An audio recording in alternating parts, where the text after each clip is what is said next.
Super star Rajinikantha இல்ல தளபதி விஜயா, இந்த ஒரு பஞ்சாயத்து அப்படிங்கிறது இன்னமும் போயிட்டு தான் இருக்குது. எங்களுக்குள்ளேயே பார்த்தோம்னா அடிக்கடி வந்து ஒரே வார் அப்படிங்கிறது போயிட்டே இருக்கும். இல்ல இவர் சொல்லுவாரு, இல்ல சூப்பர் ஸ்டார்னா எல்லா ஃபீல்ட்லயும் சூப்பர் ஸ்டார் தான், அது எப்படி ரஜினி ஒருத்தர் தான் சூப்பர் ஸ்டார் அப்படிங்கிற மாதிரி பேசிட்டு இருப்பாப்புல. நானும் சொன்னேன் சூப்பர் ஸ்டார்னா தலைவர் ரஜினிகாந்த் மட்டும்தான் அப்படிங்கிற மாதிரி நான் சொல்லுவேன். ஸோ என்னதான் பேசலாம் இந்த டாபிக்ல அப்படின்னா நிறைய விஷயங்கள் பேச போறோம். நான் என்ன உன்னோட கருத்து தான் என்ன சொல்றேன்னா, சொல்லு. சூப்பர் ஸ்டார் எல்லாம் ஓகே தான், சரி, அவர் தான் சூப்பர் ஸ்டார், இவருக்கு வந்து வேற டைட்டில், அதெல்லாம் நான் ஒத்துக்கிறேன். சில விஷயம் வந்து தப்புன்றாங்க. எந்த விஷயம் தப்புன்ற? இப்போ இந்த காக்கா கழுகு மேட்டர்னு ஒன்று வந்ததுன்னா, சரி, இவரும் அப்படி பேசிடக்கூடாது, வாண்டடா டாமினேட் பண்ற மாதிரி பேசக்கூடாது. அவர் எந்த இடத்துல டாமினேட் பண்ற மாதிரி பேசினார், நீ அதை சொல்லு ஃபர்ஸ்ட். விஜய் நான் பார்த்து வளர்ந்த பையன், சரி, ஏன்னா அது வந்து ஒரு மேடையில் சொல்லக்கூடாது. ஏன்னா விஜய் அப்படிலாம் சொல்லலையே. அவர் வந்து தலைவர் வந்து பெரிய ஆளா இருந்து ஒரு சூப்பர் ஸ்டாரா இருக்கும்போது விஜய் சார் சின்ன பையனா வந்தாரு. நான் பார்த்து வளர்ந்த பையன் அப்படி மேடையில சொல்லக்கூடாது. நான் பார்த்து வளர்ந்த பையன் அப்படின்னு அவர் சொல்ல. நான் பார்க்கும்போது அவர் சின்ன பையனா இருந்தாரு அப்படின்னு சொன்னாரு. ரெண்டாவது, இந்த காக்கா கழுகுன்னு ஆரம்பிச்சிருக்கவே கூடாது, இவரும் ஆரம்பிச்சிருக்க கூடாது. அப்படி ஆரம்பிச்சிட்டாரு இவரு, அது காமனா சொல்லிருக்கலாம். நான் என்ன சொல்றேன், காக்கான்னு ஒரு சொன்னது தளபதி விஜயதான், நீ எப்படி ஏன் எடுத்துக்க? இவர் சைடுல இருக்க நெகட்டிவிட்டியை சொல்றேன் நானு. தலைவர் வந்த டைம்ல எத்தனை பேர் அவருக்கு வந்து போட்டியா இருந்தாங்க, எத்தனை பேர் வந்தாங்க 80s 90s, ஏன் இன்ன வரைக்கும் கூட ஏதோ ஒன்று பண்ணோம், மேஜிக் கிரியேட் பண்ணோம்னு இருக்கிறாங்க. ஆனா அவங்கள அவர் சொல்லியிருக்கலாம்.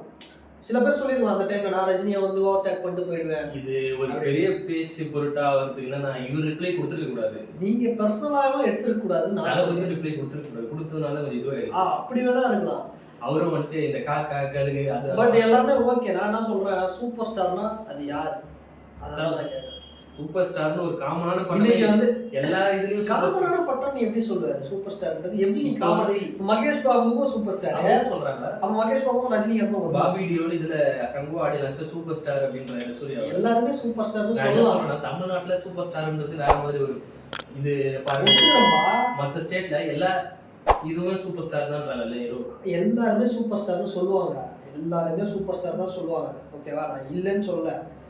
ஆனா மகேஷ் பாபு அவரும் சூப்பர் ஸ்டார். மகேஷ் பாபு ரஜினிகாந்துக்கு முன்னாள். இப்ப இதே ரஜினிகாந்தை கர்நாடகால கொண்டாடுறாங்க, தெலுங்கானால கொண்டாடுறாங்க, ஆந்திரால கொண்டாடுறாங்க, கேரளால கொண்டாடுறாங்க, ஒட்டுமொத்த இந்தியாவிலையும் கொண்டாடுறாங்க. இதே சூப்பர் ஸ்டார் மகேஷ் பாபு எல்லா மாநிலத்திலையும் கொண்டாடுறாங்களா? அவங்க ஸ்டேட்லயே அவர் ஃபேன்ஸ் தவிர பெருசா வேற யாரும் கொண்டாடுறது இல்லை. இதை நீ ஒத்துருந்தாங்க இல்ல சரியா? உங்களுக்கு பர்சனல் பர்சனல்லாம் கிடையாது, நான் வந்து சீரியஸா தான் சொல்றேன். இப்ப இதே உபேந்திரா சூப்பர் ஸ்டார்னு டைட்டில் போட்டாரு, இன்னைக்கு ரியல் ஸ்டார்னு போடுறாரு. Real star super star Upendra தான் பேரு.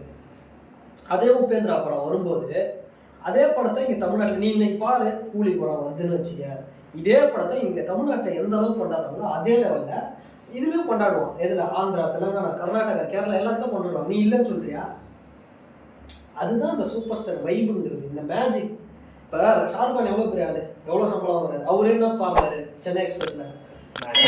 இது வந்து நான் ஒரு தலை ஃபேனு, எனக்கு வந்து பர்சனலா ஒரு காமெடி அப்படிலாம் நான் சொல்றேன். சரியா? எங்களுக்கு அவரு எப்பயுமே அவர் மேலதான் இருக்கிறாரு. சரி, அதை வந்து வாண்டடா அவரும் அவர் ஃபேமிலியில இருக்கவங்களும் வந்து திரும்ப சொல்ல வேணாம், அது அவங்களுக்கு தெரியும், அவங்களுக்கு மேலதான் இருக்கிறாங்க சூப்பர் ஸ்டார் அவர் தான் வாண்டடா. இப்போ மதுவந்தி அரவத்தன் சொல்லியிருந்தாங்க, ஏதோ தளபதியை டாமினேட் பண்ற மாதிரி ஏதோ சொல்லியிருந்தாங்க. சூப்பர் ஸ்டார்னா இவரு தான் அடுத்து, எல்லாருக்குமே தெரியும். அது அவங்கள திரும்பி அவங்களும் பேச வேணாம், ஏன்னா அவங்கள விஜய் டாமினேட் பண்ற மாதிரி அர்த்தம் இது. கரெக்டு தான்யா. இப்போ சூப்பர் ஸ்டார் வந்து விஜய் சாருக்கு சூப்பர் ஸ்டார் ஒரு இன்ஸ்பிரேஷன் தெரியுமா? அவரும் ஃபேன் பாய் தான். அது வந்து நம்ம தான் வந்து ஒரு பர்சனலாக எடுத்துக்கணும் தவிர, இப்போ நான் என்ன சொல்றேன், நான் ஒரு அஜித் ஃபேனு, நான் ஒரு அஜித் ஃபேனா இல்லைனாலும் சூப்பர் ஸ்டார்னா அது ரஜினிகாந்த் தான் நான் ஒத்துவேன். அந்த ஒரு பெருந்தன்மை ஏன் வர மாட்டேங்குது? இத்தனைக்கும் வந்து நாங்கள் வந்து பார்த்தோம்னா பில்லான ஒரு படம் ரீமேக் பண்ணாரு. ஆனால் எங்களுக்கு வந்து பார்த்தோம்னா நீ எந்த ஷாருக்கானே பிரபாஸ் யார் பில்லா நடிச்சாலும் எங்களுக்கு ஏகேவோட பில்லா தர ஒரு ஃபீலு எந்த பில்லாவும் தராது. எந்த பில்லாவும் தராது, எந்த ஜில்லாவும் தராது. இல்லை, நான் வந்து ஒரு இதுவாக சொல்கிறேன், நீ அதை தப்பாக எடுத்துக்காத. இது மாதிரி எதுவும் தராது, மாசு சொல்கிறேன். அப்படி இருக்கும்போது ஒரு ஏரியாவில் பார்க்கும்போது சூப்பர் ஸ்டார்னா அது வந்து தலைவர் தான்ப்பா அப்படின்னு ஒத்துக்கலாம். ஏன்னா சீனியர்யா, சீனியர்ன்றதை தாண்டி இந்த வயசுல ஜெயிலர் நீ வியந்து பார்த்தியா இல்லையா? ஜெயிலர் மாதிரி ஒரு படம் நீ கொடுக்க முடியலன்னு எனக்கு ஒரு ஆதங்கமா இருக்குது. எனக்கு இல்லை, ஏகே சார் கொடுக்க முடியல, ஒரு தலை ஃபேனா எனக்கு ஒரு ஆதங்கமா இருக்குது. ஓகேவா? அப்ப அப்படி இருக்கும்போது அந்த ஒரு பெருந்தன்மையை நீங்க வந்து இது பண்ணணும். ஏன்னா இப்ப நீங்க வந்து தான் பார்த்து இது பண்ணீங்க. நீங்க என்னன்னா கமெண்ட் செக்ஷன்ல பயங்கரமா வந்து தலைவரை வந்து மோசமா கழுவி ஊத்துறது நான் பார்த்துட்டு தான் இருக்கேன் சமீப காலம். ஒரு சிலர் தான். நான் வந்து நீ வேற நான் வேற அதை விட்டுரு. அதிக அளவுல விஜய் சார் ஃபேன்ஸும் அவங்க அட்டாக் பண்றாங்க, அவங்களும் வந்து அட்டாக் பண்றாங்க. ஒரு பெருந்தன்மையா சூப்பர் ஸ்டார்னா அவரு சொல்லிட்டு போறதுல என்னன்னு அவர் கர்நாடகாக்காரா இருக்கட்டும், மகாராஷ்டிராக்காரா இருக்கட்டும், என்ன வேணா இருக்கட்டும், நம்ம பார்த்து கொண்டாடின ஒரு தலைவர் தானே அவரு. நான் வந்து பர்சனலா, நீ வந்து பர்சனலா வந்து அஜித் ஃபேனு, விஜய் ஃபேனு, இதனால நம்ம இல்ல மத்த படத்தையும் ரசிப்போம், எல்லாம் பண்ணுவோம். சரி, சூப்பர் ஸ்டார்னா வந்து இவர்தான் அப்படின்னு பண்ணிடுறோம். அதுல இன்னைக்கு வந்து மாறிடுச்சு, களம் மாறிடுச்சு அப்படின்னா எப்படி அது? இன்னைக்கு களம் மாறி இருந்தா லியோ வந்து 600 கோடின்னு சொல்றாங்க. கோட் வந்து அதிகமாக அடிச்சிருக்கோம். இன்னைக்கு கோட் வந்து கம்மியான கலெக்ஷன் தான் அடிச்சிருக்கு. ஸோ இதுக்கப்புறம் வர விஜய் சார் படம் இன்னும் ஒரு 1000 கோடி தாண்டுமா, இல்லை அதுக்கு மேலே அடியும். அப்படி ஆனால் சூப்பர் ஸ்டார் இந்த வயசுலயும் வந்து அவருக்கு இது இருக்குதுல்ல, இமேஜ் இருக்குன்னா நம்ம அந்த டாபிக் பற்றி நான் வரல. அவரு மேலே அவரே வாயால் அவரும் சரி, அவர் சுற்றி இருக்கிறவங்களும் டாமினேட் பண்ணுற மாதிரி பேசக்கூடாதுன்னு. ஏமே இந்த கதையெல்லாம் விட்டு, இந்த காக்கா கழுகு இதெல்லாம் விட்டு சூப்பர் ஸ்டார் வரலாம். ஆனால் ஒன்னே ஒன்று சொல்கிறேன், ஒரு ரஜினிகாந்த்ன்றது ஒரு பெரிய சூப்பர் ஸ்டார் இருக்கு. ஆனால் ஒரு விஜயும் ஒரு அஜித்தும் சேர்ந்தது தான் ஒரு ரஜினி. இதை நீ ஒத்துக்கிறியா இல்லையா? சொல்லு. நான் என்ன சொல்கிறேன், அந்த ட்ரெண்ட் மாறிடுச்சேன்றேன். எப்படி மாறிடுச்சு நான் கேட்குறேன். மாறிடுச்சு எப்படின்னு கேட்குறேன். இன்னைக்கு அஜித் நினைச்சாலும் ஒரு 1000 கோடி கொடுக்க முடியும், விஜய் நினைச்சாலும் கொடுக்க முடியும், எப்படி வேணா மாறலாம். அதனால இதுவே ஒரு 15 வருஷத்துக்கு முன்னாடி சொன்னீங்க ஒத்துக்கலாம், அப்போ அவர் மட்டும்தான். இப்போ வந்து பார்த்தா ட்ரெண்ட் மாறிடுச்சு, யார் வேணா பண்ணலாம். சரி, எல்லா இண்டஸ்ட்ரியில எல்லா சூப்பர் ஸ்டாரும் இருக்கட்டும், எத்தனை ஃபோன் இருந்தாலும் ஆப்பிள் ஐஃபோன்னா அது ஒரு தனி, அதுதான் ரஜினிகாந்த்ன்ற. இது நீ இல்லைன்றியான்ற, அதுக்குன்னு ஒரு கரிஷ்மா இருக்கு இந்த வயசுல இருக்கு.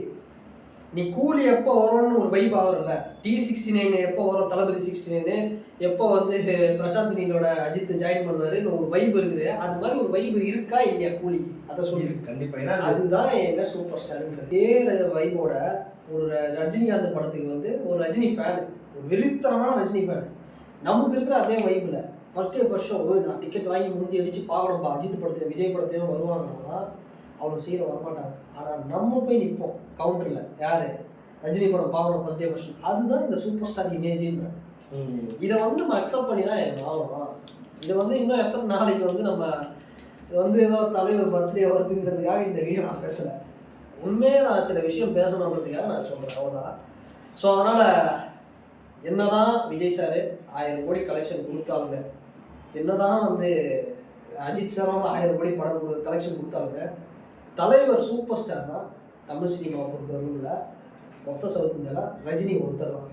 அப்புறம் இந்த வீடியோ உங்களுக்கு பிடிச்சிருந்ததுன்னா லைக் பண்ணுங்க, கமெண்ட் பண்ணுங்க, ஷேர் பண்ணுங்க, சப்ஸ்கிரைப் பண்ணுங்க. மறக்காம சப்ஸ்கிரைப் பண்ணுங்க. அது கீழே இருக்கிற பெல் பட்டனே கிளிக் பண்ணுங்க மறக்காம. அண்ட் வேற ஒரு வீடியோல வேற ஒரு கண்டென்ட்ல நாங்க உங்களை பார்க்குறோம். பாய். வீடியோ ஓடிடுது, அப்படி போடா. இந்த பழகி வச்சுட்டு போடா. இப்படி வாடா, உட்கார்றா ஒரு 2 நிமிஷம். அமைதியா உட்கார ஒரு செகண்ட். என்ன மாதிரி பஞ்சாயத்து போய் ஒரு குழந்தைன்றது விரும்பிக்க பத்தியா உட்கார்றா. 5 நிமிஷம் தான் உட்கார்றா. ஏன்னா என்ன மாதிரி டாபிக் போயிடுது. ட்ரம்ப் கமலா ஹாரிஸை விட சீரியஸான ஒரு டாபிக் தான் இது. நீ என்ன நடுவில் டிஸ்டர்பன்ஸ் பண்ணிட்டு அமைதியா இருக்கு. தலைவர்னா யாருன்னு தெரியாம நீ வந்து பேசாத. நீ வந்து சூப்பர் ஸ்டார் ரஜினிகாந்த் தான் யாருன்னு ஃபர்ஸ்ட் தெரிஞ்சுக்கலாம். உனக்கு சூப்பர் ஸ்டார் ரஜினிகாந்த் தெரியுமா?